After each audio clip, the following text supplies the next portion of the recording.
crisis, disaster, economic chaos. The world seems about to end. The markets are convulsing, the banks are tumbling.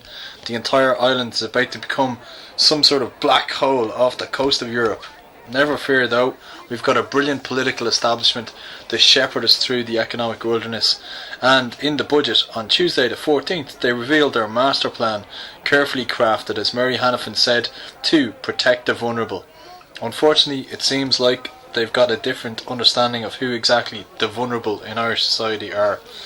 It's not the poorest workers who'll get hit the hardest with 1% levy, it's not all of us who can't afford private healthcare, and it's not the chronically undereducated sectors of society who are facing the loss of child benefit, class size increases, etc.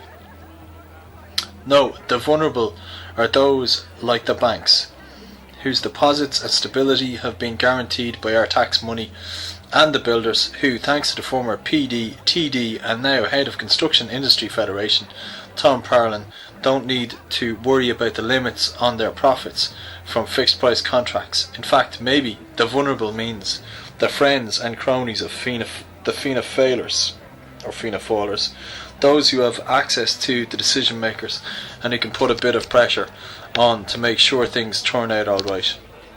It may not have been the bankers and builders who gained most from the economic boom, but that sure doesn't mean they're willing to help pay for the bust. No, if the cuts are to be made, they'll be made where it won't harm the government or their friends. Increased taxes, a tax on the already under-functioning health service, and further wealth-based segregation of education. It's in this context that this latest round of education cuts comes. The government's slashing of teaching posts for children for whom English is not their first language, their decision to increase class sizes, and their attacks on substitute cover will have a hugely negative impact on the quality of education that can be provided in our schools and on the working conditions of teachers. This must also be looked at in relation to the re-emergence of the fees for third level education, with the doubling of registration fees as just the start. If you add this to the halving and eventual cut in child benefit for 18-year-olds, it's pretty clear that the people who'll be hurt by this are the ones who are already struggling to get their kids to college. As for students, they're going to be forced to take out big loans, work shitty jobs if they can find them, to keep their heads above water, and finally emerge out of college into an economic wasteland. The reason that students, teachers and all the others getting shafted in the budget are being told to take the fallout of the recession is that the government think they can safely push us around.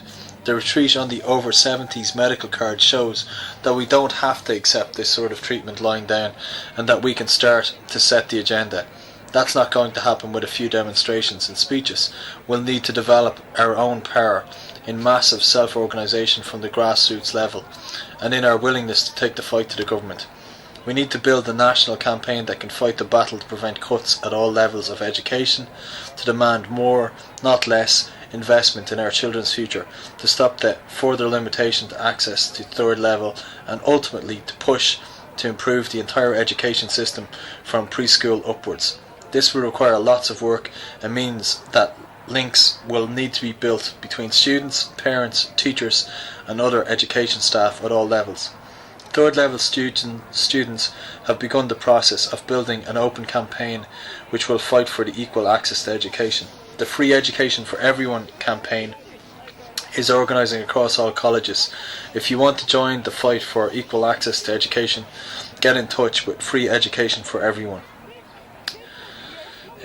Open group fighting for equal access to education, and you can contact them by going to stopfees@gmail.com, or you can send an email to stopfees@gmail.com.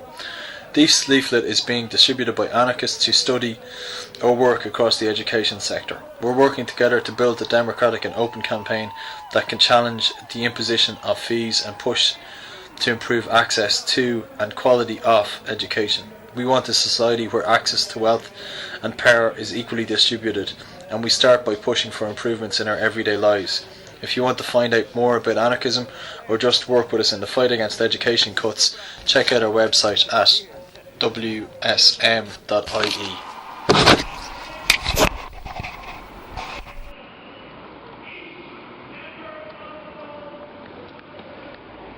The video you've been watching was recorded 29th of October 2008 at an Irish National Teachers Organisation rally against government cutbacks in education. These cutbacks included a plan to increase class sizes. The text you heard was the text of a leaflet distributed at this demonstration by the Workers' Solidarity Movement. This leaflet was also demonstrated at a third level student demonstration the previous week. You'll find out more about the Workers' Solidarity Movement at www.wsm.ie. The website includes additional audio and video material as well as a lot of articles on other subjects. There's an archive on education at www.wsm.ie/education.